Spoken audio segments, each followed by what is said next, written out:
Tip FM's Tip Today. With Slattery's Garage, puck on. It's time to change. Test drive the award-winning range of Peugeot hybrids and fully electric vehicles at Slattery's Garage today. See slatterysgarage.ie.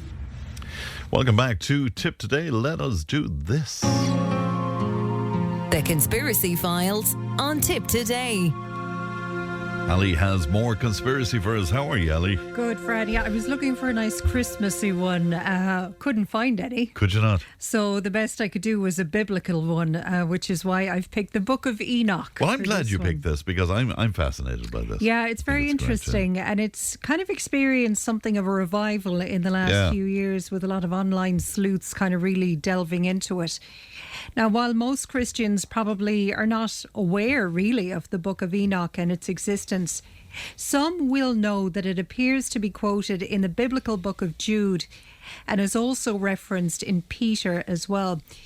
Now, remember, fragments of the Book of Enoch were also found among the Dead Sea Scrolls, with 10 manuscripts discovered in Aramaic among those findings of the Dead Sea Scrolls. So some may dismiss the Book of Enoch as some kind of conspiracy or something that didn't happen. It was real, so there's absolutely no question about that. Now, these fragments that were discovered among the Dead Sea Scrolls, they're very significant, because what they do is they provide the oldest known copies of the text and also demonstrate its importance during the Second Temple period. Because remember, everything that's in the Dead Sea Scrolls was considered to be extremely important of that time. So the fact that the Book of Enoch is contained within the Dead Sea Scrolls really speaks to how it was considered. So who was Enoch? Well, Enoch was the great-grandfather of Noah. So according to the text, Enoch was taken up by God, leaving behind a legacy of very strange visions and prophecies. So the Book of Enoch itself, it's split into several sections, and it really focuses on the stories of angels, of fallen angels, and of cosmic judgments. Now, it's like the Book of Revelations, but like in sci-fi form. Right, it's a real fun reading. A fun read. It's very apocalyptic, it's full of mystery, and it promises to reveal the hidden workings of the universe. Now, the Book of Enoch was excluded from the biblical canon. Now, to be fair, it's not recognised officially as a sacred text within mainstream Judaism or within Catholicism or within the Christian faith. It's only included in the canon of very few Christian traditions, such as the Ethiopian Orthodox Church, which has the largest biblical canon among Christian denominations. But still, the Book of Enoch remains the most talked about book that didn't make it into the Bible. Now, there is some theories that it was in some of the original versions of the Bible. Some argue against that. We don't really know for sure. So just to break it down on what's contained in it and how it's structured, the Ethiopian version of it, which is really the only full text that we know of, it consists of 5 books. So some of those 5 books contain the Book of Watchers, which takes in chapters 1 to 36. Now, this section is primarily concerned with God's judgment on the angels, who are also called the Watchers in the Book of Enoch, who are thought to have taken human form and mated, I say in inverted commas, unconsentingly, with human women prior to the big flood that we know of from the Noah story. So readers familiar with the Bible will recognise this as an expansion of the enigmatic statement in Genesis 6:2, which is, the sons of God saw that the daughters of men were beautiful, and they took wives for themselves whomever they chose. So the Book of the Watchers is the one that receives a lot of attention, but there are some that don't interpret it literally. There are some different ideas as to what the writings really mean. All right, the Book of Enoch wastes no time getting pretty spicy. Angels, known as the Watchers, began lusting after human women. See, those women start having children with the Watchers, and these aren't normal children. These are giants. I'm talking literal, hulking, colossal beings called the Nephilim. The Watchers are giving humanity the blueprint to understand the world and our place in it. How does the big guy, God, take the news? Not well. So in Enoch, the flood is God's deadly solution to the Watcher problem. problem. So the flood becomes this cosmic reset to enforce ignorance and slavery. The Book of Enoch is an allegory for humanity's awakening and the forces that want to suppress that awakening. The Watchers, the fallen angels. All right, so then the other book, Parables, is it? Parables, yeah. Parables takes in chapters 37 to 71, and this section is composed of 3 distinct apocalyptic revelations combined with a description of Enoch's translation into heaven. So this portion of the Book of Enoch is of particular interest to New Testament scholars because it uses the title Son of Man in relation to Enoch. Now, you also have the Book of Dream Visions, or it's also called the Book of Dreams, and that takes in chapters 83 to 90. Now, this section seems to parallel much of the content of the first 2, and it's focused primarily on the role of the fallen angels in various eras in Israelite history. You also have the Epistle of Enoch. Now, this section seems to be an attempt to kind of deal with the problem of evil. So what this section does is it addresses the suffering of the righteous and the prosperity of the wicked and declares that a coming judgment will coincide with the future arrival of the Messiah. So very much going along other religious texts with the parables, the teachings and the warnings of what's to come if we don't heed those warnings. Now, if you look at the mysterious origins then of the Book of Enoch, it was widely circulated among Jewish communities in the centuries before Jesus. But the theory is that it was a bit too weird, even for the taste of the early Christian church. So the most famous part of the Book of Enoch, which is the Watchers, the first part of it, makes it immediately clear why the book's content was a bit too much for church leaders. That is because, according to Scripture, Watchers are a group of angels who came down to earth and decided to teach humans all sorts of things like how to make weapons, how to read the stars, and how to play God.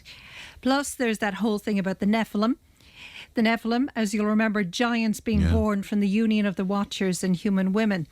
Now, if you're trying to run a religion that needs to keep things very neat and orderly, the idea of giant hybrid beings roaming the earth might be a little bit too much to handle. Just a little, I would imagine. It also, if you look, it is kind of comparable as well with ancient Greek mythology as well, this idea of, you know, these physically huge gods that control people.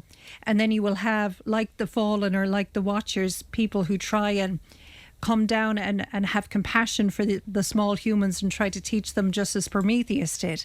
So this is a story that really echoes through time, I think, and that's why a lot of people don't take it literally. So you also have the connection to the Nephilim, because the major reason that the Book of Enoch is so controversial is its elaboration on the story of the Nephilim. Now, the mysterious giants appear briefly in Genesis 6, where they are described as the offspring of the sons of God and the daughters of men, meaning their fathers were divine beings and their mothers were human. However, the Book of Enoch is different in that it goes into great detail about who the Nephilim were and what they did. Basically, they were giants just wreaking havoc on earth. Now, early Christian thinkers didn't like this idea of a bunch of angel-human hybrid giants roaming the earth. It didn't sit well with the message that they were trying to sell, this image of God creating a perfect world and humans screwing it up, basically. So the idea of angels actively interfering with humanity was a little too chaotic for them, so they decided to leave it out of the official canon. The Book of Enoch, though, does continue to be popular in some circles, partly because it does give more insight into the mysterious Nephilim and their role in the ancient world. Because there are also theories as well that the Nephilim have some kind of alien background or alien DNA to them, that it's not just religious, that they could be otherworldly or alien. So for people interested in biblical mysteries or conspiracy theories, the Nephilim are a huge draw. But are they real? And were they wiped out in the flood as described in the Book of Enoch? Did they leave traces of their existence that we're still finding today? These questions make the Book of Enoch... Are there traces? Well, we have skeleton giants, which we've gone through before. Yeah. We do have that. You also have ancient texts that refer to them. You have cave paintings that refer to them. You have hieroglyphics in Egypt that refer to large beings and giant creatures. But the question is, can you take that all literally, or is it just a representation of something else? Of course, yeah. What was it suppressed, though, or is that conspiracy? Well, technically it was, it? but the reasons why maybe differ from person to person. You know, maybe the church didn't want people to know what it revealed. There are those who argue that the book contains hidden knowledge that could shake the very foundations of Christianity if it were to be taken seriously. Because if you delve into it again, you'll go into this theory, and it can be interpreted that the Nephilim did have some kind of alien background and were able to, our evolution came as a result of the Nephilim interfering with our DNA and interfering with humans biologically. The Watchers, after all, were teaching humans things like astrology, like magic, the occult, stuff, of course, that the church would not have wanted its own followers getting into. Now, this is where the conspiracy theories do start to take hold, because some people believe the reason the church left out the Book of Enoch was far from accidental, because they claim that church leaders purposely excluded it because it threatened their power.